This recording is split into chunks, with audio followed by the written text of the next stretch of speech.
So 2018 is just disappearing. We've made it to the end of September, and that means it's time for another Blu-ray haul. This one a pretty small one. So let's talk about it.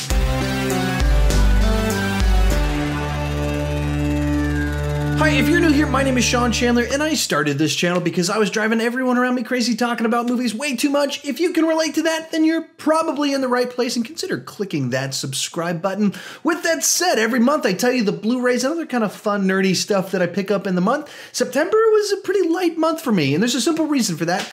I picked up a baby. So this little girl was born about 2.5 weeks ago, and I put a video out. You can check that out right up here.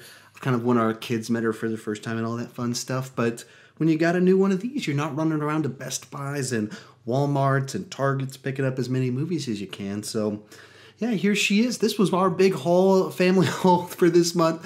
So I only got a few movies. Most of them I picked up in one day at a half-price book. So let's kick it off with those. First off, we've got Transformers Revenge of the Fallen, purchased used at half-price books, but it was actually unopened, which is pretty cool. Not a good movie, but one that, because I'm going to probably rewatch all these and rank them coming up when the new Bumblebee's coming out, I was like, I should probably pick that one up, add it to my collection. It's even though it's a bad movie, it's a movie that I find myself watching every few years, just because they are just so big and audacious, so it ends up happening. So pick this one up for that reason. And I mean, the price on the cover is $3, but they were actually on sale, so it was 3 movies for $5. So, not too bad even for whatever that movie is. Next up, one that I don't know why I've never actually owned this movie before, but The Hangover. Like most people, I thought this movie was very funny. The sequels kind of diminished the appeal of the original. Kind of, you lose sight of how fun and funny and fresh the original one was once you kind of have a couple lackluster sequels kind of follow afterwards, and then some kind of knockoff type movies and things like that, like Due Date. But the original still a fun one that, I have no clue why I didn't already own this one. Speaking of movies, I have no clue why I didn't already own them. 300. I have no... Sometimes when I look at my collection and I go, how do I not have 2 that come to mind immediately? These 2 right here. And then I can go through them, and there's just some ridiculous things that I do own, which is just baffling to me. But I love 300, love The Hangover. Both of them kind of in their own way were these just kind of nice surprises that kind of came out of nowhere.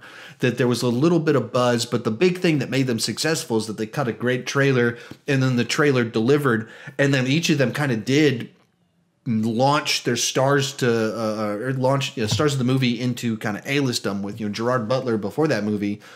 He'd done stuff. He had been in things, but he wasn't like the guy that we think Gerard Butler. All that stuff started with 300, and likewise kind of with Zach Galifianakis, Bradley Cooper, Ed Helms launched to that A-list where everybody knows who they are because of those 2 movies. For some reason, I didn't own them.